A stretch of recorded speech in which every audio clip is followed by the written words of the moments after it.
It is week 4 of the college football season. We got 6 picks for Saturday's slate, 4 spreads, 2 totals. Let's dive in. It's Austin from Calling Our Shot, joined by Logan today, joined by a special guest. Yeah, get it out, baby. The Brooms are here. A massive 6-0 sweep last Saturday. A ridiculous day for us on the channel. Let's do a little bit of a victory lap. I'll talk about my picks. Boston College plus 26.5. Nearly won the game outright against the Florida State Seminoles. Penn State team total under 31.5 was very sweaty. Illinois absolutely stinks. Logan has a pick in their game later on in this video. James Madison and Troy under. Sweat-free, a 3-0 card. I'm now on a 6-1 run, 9-4 on the year. Logan, I called you out. I said I needed better from you. You delivered with a 3-0 sweep. Liberty -3, one of the most sweat-free picks out there. They easily covered. Tennessee, Florida under 58.5. A legacy Florida defensive second half. Got that done. And South Alabama plus 7.5 actually was more sweat-free than the Liberty pick because they win that game outright against Oklahoma State. Overall, a 6-0 day. We'll take that. Logan, you had any comments before we dive into our picks? No, let's keep it rolling. How about 6-0 2 straight weeks? Let's get after it. Oh, I would love that. Let's try to get that 6-0 sweep. If you are new, my name's Austin. Like I said, hit that subscribe button for us. Drop a like too. Let us know your favorite picks down below. Let's dive into our picks. I'm going to start with my first one. Going to a big-time dog, just like I had Boston College last week. I'm fading another ACC team, another ranked team. I'm going to UConn, taking them plus 21.5, minus 110 on BetMGM. Now, I highly doubt we get this as sweat-free as we had Boston College last weekend, but we're in a very similar spot as this is a Duke team, 3-0 entering this game. They're looking pretty good. They won by 21 against Clemson in opening week. Lafayette beat them by 35 in week 2, then beat Northwestern last week by 24. Now they come up against an 0-3 UConn team. Surely they can beat them by 21.5 points. Surely. I mean, really. UConn stinks.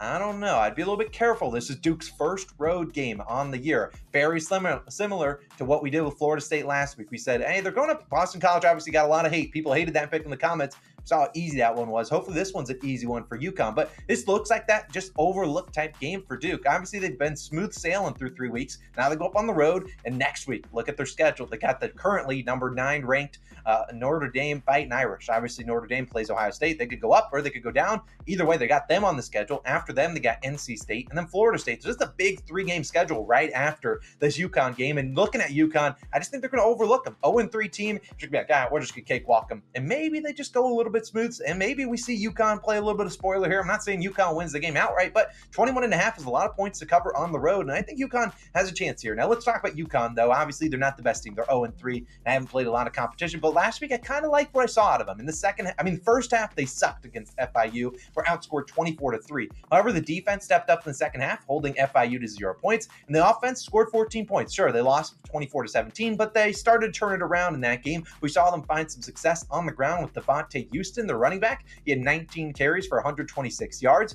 You look at Duke, allowing 4.5 yards per carry, 94th in the nation. And they got QB, another dual threat guy, Taquan Roberson. He was a transfer from Penn State. He's been playing with UConn for 2 years now. This is his first year starting for them. He's not coming off a great game, 46.9% completion, but I like him to be able to advance those sticks, not take some risky throws, to be able to move the ball. When you're a team that's plus 21.5, just move the ball, maybe get an early lead, just kind of chew the clock in. Hopefully we get the close game here. And I really do think UConn could bring in some magic here on my first pick. Hopefully it's as electric as Boston College was last week when we didn't even have to sweat it out. We were just rooting for Boston College outright. But I think UConn's got a chance. Sure, they can make you look like a fool taking an 0-3 team on the spread, but plus 21.5, I'm going to take them, the home underdog, going up against Duke. I think this is a clear overlook spot. Give me the UConn Huskies, plus 21.5. But Logan, where are you going for your first pick?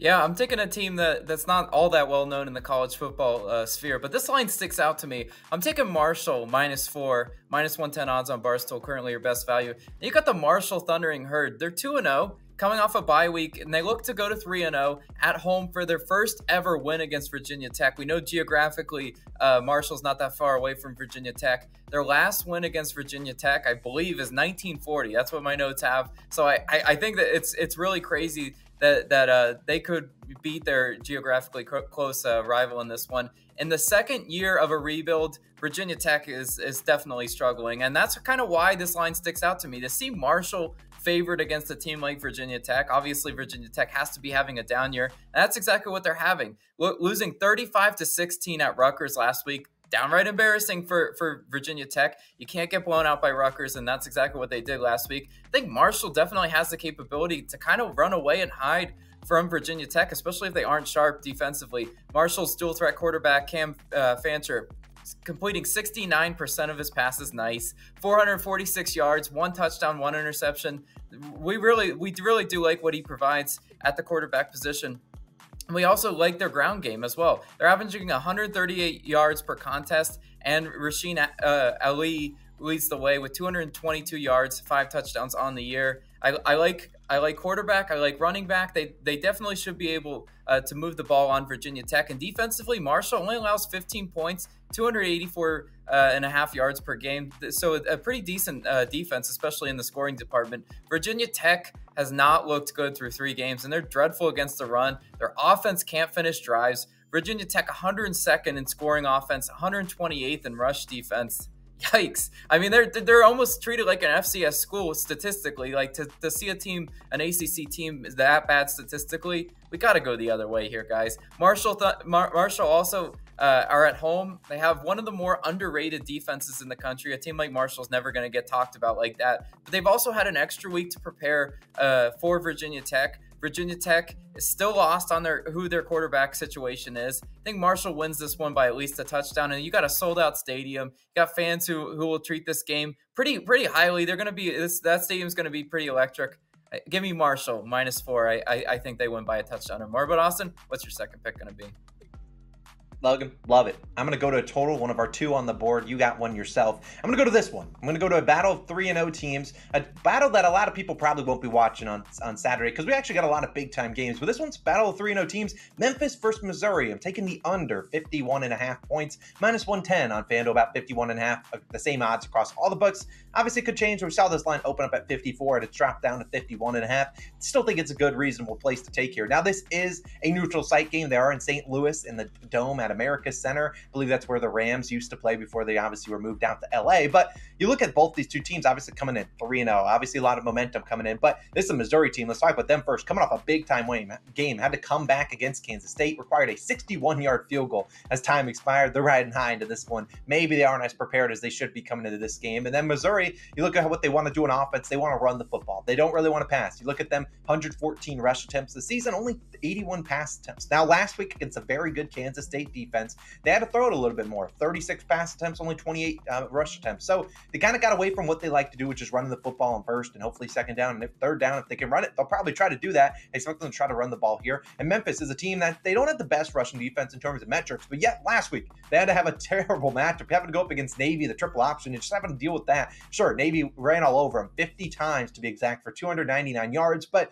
after preparing weeks for that, because you think about if you're going up against Navy, you're just literally preparing for the ground game. Now they go up against the team like Missouri, who wants to run the football, but they're not going to have all the different options that you see from a triple option type offense like Navy. I think they should be in the prepared to stop the run, and hopefully they can do that, and which is why I think they got their chances there. And if they can force Missouri to have to pass, all you really got to stop is Luther Bird in the third. He's had an electric start to the year, their #1 wide receiver. If they can somehow minimize him, I don't really see a lot of playmakers on the other side, of him. So I think we got a good chance with this Memphis defense to be able to show up, slow down a little bit in Missouri, who just used 30 points last week against a good defense. Would not surprise me if they slow down a little bit this week. Now, let's talk about Missouri's defense as they go up against Memphis's offense. Now, the Missouri defense, I really like their defensive line, really like what they're doing, 3.3 yards per carry. So they're doing a good job at limiting those rushing yards. And they got a great defensive line, a lot of tackles for loss, which is exactly what you're looking for. A lot of guys that can make plays, put a team that's trying to run out 1st and 10, maybe they get into 2nd and 13. That makes it tough. Put them behind the sticks. It's going to be tough. And you look at these two teams in terms of third down conversion percentage. Memphis on third down, just a 32% conversion percentage, 105th in the nation. Missouri on the other side, 38%. That's 75th in the nation. So we're talking about two teams that really struggle to convert the ball, convert on third down. I like that for taking an under. I mean, we could see a lot of third downs, and maybe we just see teams go like 2 for 9. We see a lot of punches, switching field position. And if it's a battle of field position, we're looking good with an under at 51.5. We know Missouri sometimes is involved in those high-scoring games like we saw last week, but I think we see their defense kind of correct. We see their offense kind of neutralized a little bit more to running the football than passing it a ton. I really do like the under in this spot. So give me the Memphis and Missouri, a battle of St. Louis, if you will. We're taking the under, 51.5 points as my second pick of the day. But Logan, you got a second pick. I really like it. You're taking a total as well, and you're taking the under. Which game are you going to? Yeah, I like your under, but I'll raise you an under that I like even a little bit more. I'm going to FAU and Illinois, and I'm taking the under 45.5, minus 110 odds on BetMGM. Currently your best value there. Now, like this total is obviously lower than the one you just gave, Austin, but I think it's kind of low for a reason. Between both these two games, I think game flow is definitely going to be a lower scoring to sort of slug it out type game. Let's start with penalties. Those have been a huge issue for Illinois. The penalties, turnovers, it's just some sloppy brand of football. We saw against Penn State. Austin really had to sweat out that Penn State team total because it was because of how sloppy they were playing. They were just turning the ball over and giving Penn State a really short field. Obviously, they should be able to correct that over time, but again, sloppy football that screams an under, because if you're gonna be committing all sorts of false starts, holding penalties, backing you up, putting you in third and long, yeah, I'm taking an under all day long. Also, Illinois awful on third downs. The offensive line it hasn't really done a thing in pass protection. You saw last week against Penn State. I mean, there's a reason why they threw that many interceptions, believe it or not. Like it wasn't just because he was throwing to the wrong team. He was under pressure that whole game, Illinois' quarterback. And Illinois also dead last in sacks allowed in the Big Ten. So offensive line, huge struggling factor for them. Even though FAU is not known to be an amazing defensive front, they could still put pressure on Illinois and get them into maybe some third and longs in this one. We look at Florida Atlantic. They weren't able to move the chains over the last two weeks. And then they've played decent opponents with Ohio and Clemson, but really no running game at all. And if you're one-dimensional against a defense like Illinois, that's going to be a really long day for you, because Illinois has decent pass rushers that can go back and pretty much pressure the quarterback, put you in those uncomfortable situations. And it could be a punt fest between those two offenses. Both offenses are bad in scoring offense. We look at FAU, 90th in scoring offense, Illinois, 85th in scoring offense. Even worse for FAU, starting quarterback Casey Thompson tore his ACL against Clemson, out for the season. So you've got Central Michigan transfer Daniel Richardson projected to start in this one. I don't know if he is going to start or not, but the lack of offensive continuity is really going to hurt FAU's offense. Look, I really do think Illinois should shut down FAU, and I think FAU can be decent enough to hold Illinois to some field goals rather than touchdowns, because when you're picking an under, that's what you want. You want threes instead of sevens, and I think that's what we get in this one. So the under 45.5 is my best bet in that game. But Austin, what's your third and final pick?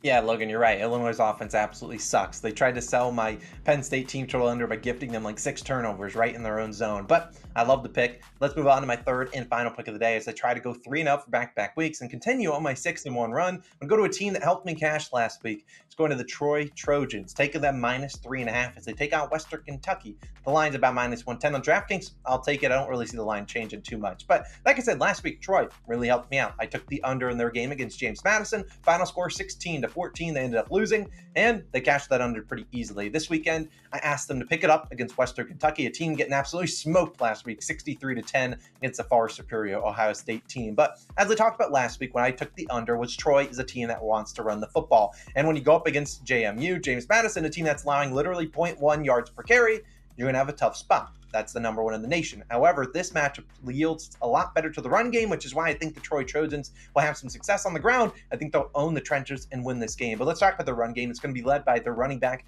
Kimani Vidal. I believe that's how you pronounce his name. He ran for 1,100 yards last year, not last week. Hopefully he does that this week, though. 10 touchdowns last year. He's a very good, runner. He obviously he was still split in the backfield with another guy. But this year he started week 1, a big-time game, almost 250 yards rushing. 2 tough defenses he's faced the last 2 weeks. Kansas State, Logan will touch on them in a little bit, and then he faced JMU last week. This week he faces a much better defense in the Western Kentucky Hilltoppers, team allowing 6.1 yards per carry to the ground game. That's 128 out of 133 eligible NCAA teams. We've seen WKU allow 204, 155, and 374 yards rushing this season, and this is a team, like I talked about, Troy, that wants to run the football. Last year, these two teams played. There was a switch of location. They were at Western Kentucky. We saw Troy win that game 7-0. Hopefully they can do that again in their home stadium. They ran for 135 yards in that one. Kimani was not the starting running back in that game. He did have some touches, though, there. But look, in that game, we saw at WKU, they threw the ball 56 times. They even threw for 406 yards, and they still lost by 7 points. They're going to air it out with Austin Reed. That's what they're going to want to do. And I like Troy to be able to rush the quarterback, maybe sack him, maybe put him under duress. They obviously already got cooked once by him last year, and it didn't matter at the end of the day. So I really do like Troy to own the battle of the trenches, be able to run the football, own the clock, and I think that's going to force Austin Reed and that Western Kentucky offense to play from behind, have to throw the ball, maybe make a mistake or two. Maybe they don't convert on a third down, they're punting it, and maybe we see some long drives by Troy to just weaken out that defensive line from the Hilltoppers. And I really do like Troy. Hopefully they make us some money for 2 straight weeks this time. Not taking the under in their game because I think they put up some points today. Give me Troy, -3.5 as one of my favorite picks of the week, my third and final one. But Logan, your third pick is going to go to my alma mater. You'll let you lead it off. Who are you going with? Yeah, the pennant is right in your background, right? I'm taking your alma mater. I'm taking the UCF Knights, +4.5, -115 odds on FanDuel against Kansas State in this one. Look, I really think this is a big spot for UCF. Obviously, playing now in the Big 12, this is a really prove-it game, and I think they're going to be up to the challenge. Look at last week, Kansas State lost in a crazy walk-off field goal to Missouri. Could they be a little bit deflated after that one? Absolutely, and they have to get up against a really good UCF team that's going to come in there and want to prove something, and that they prove that they belong in the Big 12. Look at injuries. Last week, Kansas State, that was definitely a slugfest against Missouri. Kansas State, the Kansas State coach confirmed that one of their linebackers, Daniel Green, he's a super senior. He's pretty much the signal caller of that defense, done for the season after suffering an injury that last week. A true freshman's going to replace him, or supposed to replace him in that one. So that's a huge loss to that defense as well. You've got running back Trayshawn Ward, doubtful, and quarterback Will Howard, questionable. This Kansas State is coming into this one beat up, and we definitely can't overlook this.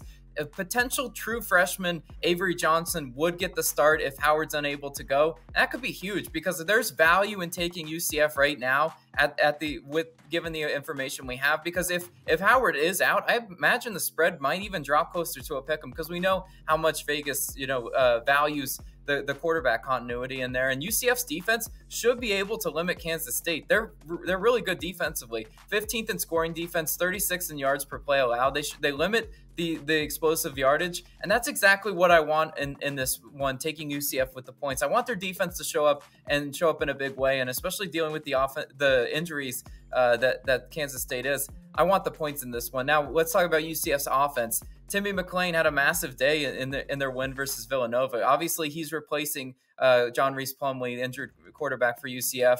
Last week, they won 48-14. They looked impressive. McClain went 20 for 28, 320 yards, 2 touchdowns, and also 9 carries, 44 yards on the ground game. So we like the fact that he is giving them that dual threat option as well. I think Kansas State's sort of going to struggle to defend that. UCF's 617.7 yards per game total offense, highest in the nation. They're definitely, UCF is still maintaining that offensive type philosophy that we know that they used to be under Josh Heupel, where they could just come in and outscore you. But they also now, to me, have the defense to be able to get those crucial stops. And I also like UCF's running game. They have a pair of talented running backs, combined for 452 yards, 4 touchdowns. That's first in FBS in yards. Out of all the FBS teams, you would have guessed that UCF is leading the nation in rushing yards right now. They are. So they have the ground game. They have the defense. They have a really decent quarterback right now. It might not be a high-scoring game. Both teams, their strengths probably end up being their defenses. But if they come in, how they play Boise State in a tough road test, if they come into this one, I think UCF could win outright. I think they're worth a sprinkle on the money line. But in this one, I do want the points for safety. I'll take them +4.5. I think it's a really solid bet to make.